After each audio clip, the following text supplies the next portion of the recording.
Today on Spill the Marketing Beans, I am talking to someone who is such a good positioning expert that she herself doesn't need an introduction anymore because she's positioned herself that well. I know that's so cliched and corny. April, I'm really sorry, but thank you so much for taking the time today. I'm very excited to have you on Spill the Marketing Beans today. Oh, well, I'm glad to be here. Thanks for having me. So I want to talk, and I know that this was a blog that you actually recently, just recently posted about how confusing that whole concept of positioning can be. And I do want to know why you think that things like positioning, messaging, strategy, vision, all those things sometimes just sound very confusing to people. They might think it's all one, or it's very difficult for them to differentiate between those few concepts. Why do you think that is, marketeers? Yeah, so I think in general in marketing, we're pretty obsessed with tactical things like how do we do better AdWords and how do we do better SEO and how do we got to make emails perform better. But when it comes to the strategic stuff and backing up a little bit and looking at the bigger picture, I think we spend less time on that stuff. I certainly did at the beginning of my career. I didn't spend nearly enough time on that stuff. And then, there's also, I think, very smart people in the market that sometimes get this stuff confused. And so they start talking about, positioning as the same thing as messaging, and it's not the same thing as messaging. And particularly lately, I'm doing a lot of thinking about the difference between, vision, strategy, and positioning. And this came out of the work that I was doing with venture-backed startups. Okay. And in a venture-backed startup, you will have a pitch that you do to investors when you're trying to raise money. Yeah. And that pitch is really oriented around the vision. Because if you think about it, an investor is essentially placing a bet on your company that they're going to be worth a lot of money in the future. So they really want to know, what's your vision? What does this look like in 5 years? What does this look like in 10 years? And so entrepreneurs will spend a lot of time on this pitch to try and raise money. Yeah. Now, where things start getting confusing is they will often then think that, well, that's just the story for the company. Yeah. But the reality is we have lots of different stories for the company. We have the story that we tell when we're trying to recruit people, which is different than the story you would tell investors. We have case study stories, like how customers used our stuff. And then we have the story that we tell to a prospect when we're trying to convince them, to buy our stuff in the first place. And that story cannot be the same as your investor pitch. Yeah. Because we don't buy stuff with today's money for tomorrow's promises. Like, if I got to buy something, it's because it's got to solve a problem for me right now. I'm going to exchange the dollars I have right now for the solution you have right now. Those deals are typically competitive. So I'm coming with 3 or 4 different options and saying, why you? Right now, not 5 years from now, right now. Yeah. And so that pitch is going to be fundamentally different than the, why are we a good investment for 5-10 years from now pitch that you give to your investors. So I think I think entrepreneurs get that confused because, we're not used to talking about this, and they have to be able to switch gears and say, sales pitch is this, but the vision is this, and the company is going to go through a set of stages in between where they're at right now and this realized vision of where they're going to be in the future. And so you can't take your VC pitch and turn it into your sales pitch. Positioning, in my opinion, is very much concerned with today, because I'm trying to position this product or offering in the market amongst all these other alternative ways of solving the problem, which includes my direct competitors, but it also includes, like, why wouldn't I just use Excel for this? Or why wouldn't I just hire some interns for this? But it is very much rooted in today, the situation we have today, with the product we have today. How is it positioned in the market? That positioning is actually going to evolve over time. Like, as you put out a new version of your product, or your competitors catch up to you in some ways, or maybe you get new competitors come in, your position in the market's going to shift over time. But at any specific time, your positioning reflects why us for companies like you right now. which is again very different from your VC pitch. Yeah, absolutely. And I really like that, because that was a very easy way for someone to remember what positioning is supposed to be. And I think if we were to reference to your book, April, obviously awesome, which I have a copy like in my Kindle as well as a hard copy. And I Awesome. really like how... I have one here so that I can make this joke. Look. It does not get old. I enjoy doing this. Every time I do it, I'm so happy. So like it's written in that book right there. I think how you define positioning is the act of deliberately defining how you are the best at something that a defined market cares a lot about.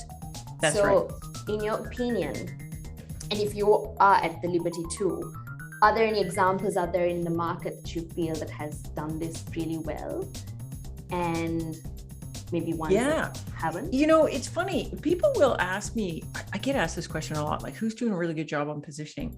And here's the thing. Great positioning is great for the buyer.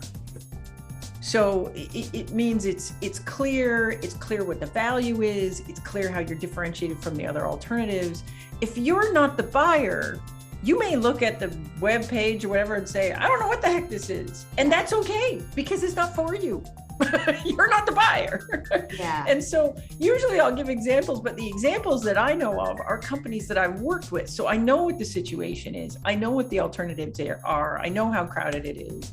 Like there's a few examples that I like to give frequently, just because I think they're a good example of taking a company that's in a really crowded space and helping them stand out. But a company I did some work with is in the sales enablement space. They're called Level Jump. Okay. And what I really like about them is that they're a great example of a new entrant coming into a space that's really, really, really crowded. Like so many companies in this space, it's super confusing. But they did a really good job with their key differentiator was that they were the only sales enablement tool that was built inside Salesforce, so native on Salesforce. And they did a really good job of teasing out what is the actual value of that? Like, why do you care that it's built native on Salesforce? And so at the beginning, they were saying things like, well, you know, it's really easy for sales reps because they don't have to leave Salesforce and they're just logged in or whatever. I guess that's valuable. It's not super strong value, but the real value that they have is because they're inside Salesforce, their sales enablement data is actually in the same place as your sales metrics. And so what it means is you can measure how good did your sales enablement stuff work? Like, did it improve time to first deal? Did it improve time to quota? Like, that's why we care about sales enablement in the first place. Yeah. So what I really like about their positioning is they've taken that one differentiator, really highlighted the value of that, and then really put that in the center of their story. Like, there's all kinds of other sales enablement solutions out there that position themselves as like training, right? And some of them have way more bells and whistles, but there isn't a single one on the market that can actually connect the dots between sales enablement and sales metrics. So they've got this very, very differentiated story based on really a couple of differentiated features, but they really stand out from this huge market of, 1,000 different alternatives. And they just recently got acquired by Salesforce, nice. Which is good for them. Everybody's happy. But yeah, so they're an example I use a lot. Okay, that's a very cool one. So what I like about that was, finding that value in your product that you can actually get people to care about, and then that's what you kind of highlight in your positioning. But what you need to highlight is differentiating. It's the there's all these other options that customers could choose. So why pick you? Like, what are you going to do for my business that no one else can? And that's really got to be the centerpiece of your positioning.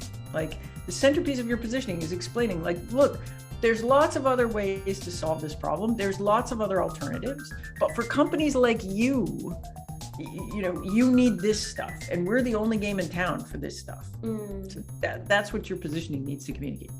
How does it work, April, when it's like, yes, we address products that are in a crowded space, but what if what you're offering is also sort of similar to, you know, what else is there in the market, and you don't have maybe something really to shout out about? And when that kind of happens, how do you position the product? Well, so I get this point a lot, and I've had people, you know, I have heard people express the opinion like, well, you know, they're just features, you know, features are really easy to copy, and so everyone can just copy your feature. That is so wrong. That is like, if you've ever written software, features are the hardest thing to copy. You know what's the easiest thing to copy? Marketing. Your story. Your story is really, really easy to copy, because all that is text, man, on the page. I can erase it and write a new story. But differentiated value, like, think about it, my level jump example. All the other competitors would have to throw out their entire product and start from scratch to re-architect it to do what this thing does. Yes. Impossible to copy. Impossible. Yeah. Like, not just hard, impossible. Not possible. Yeah. So there's that. Now, here's the other thing. Some companies come to me and they'll say, you know what, like, I don't actually think our stuff is all that different. Like, there's a lot of things out there, and we all kind of look the same, and we're all kind of telling the same story and whatever. And usually my response to that is, well, do you win business? Do you win business? Like, how's the business going? Like, do you sell anything? And if the answer to that is yes, well then, my dude, they're picking you for a reason, right? They looked at this, they evaluated their options, and they picked you. Yeah. So you might not understand it, but customers do, and customers see you as differentiated because they picked you. They didn't just randomly pick something. It's a considered purchase in B2B typically, right? So they looked at the options, and there might be a thing that seems small to you, but the value it unlocks is huge. So again, I look at the level jump thing, and you might think, well, so what if it's built on Salesforce? Like, so what? Like, and you might say, well, because it's easy to log in. Like, is it that hard to log into another tool? It's not really, right? So what is the value of that? And until you can unlock that, it just seems like a little feature difference. And so a lot of the work I do with companies, they'll come in and say, well, you know, there's a handful of reasons people pick us. It's not actually a lot of big features, but it's the value those features can drive. It's why the feature is important for customers. Like, and that's the thing that you got to unlock. But if you're growing and selling and winning in the market today, I guarantee you, you've got something we can position around. Yeah. So it's all about finding. If you're not growing and you're not selling and everything sucks, well, then I would say you maybe don't have the right product. Maybe you got to go back and build something better. But if you got a product and it's in the market and it's selling and there's some growth, well, we can position around that. So to that point, April, so if you're making sales, it's always about finding out why people are buying you and then position around that. But at which point do you think a product or a brand needs to, start thinking, we probably need to go back to the drawing board and reposition our product? What are like the warning signs for them to? Yeah, so the big signs of weak positioning is insidious in that it impacts you all across the whole pipeline. Like, there isn't like one metric that goes bad and you can say, ooh, that's positioning. Like, because if the positioning is weak, then you'll get this thing that, you're not attracting the right kind of customer into the front end of your funnel, or, the wrong kind of customers coming in, or the right customers come in and they're confused and then they leave. So, you got weakness in lead generation. But then even when they make it to sales, there's this weakness that people are in the sales meetings trying to figure it out. It takes a long time to close a deal. People maybe don't understand your values, so you're having a discount, so that looks bad.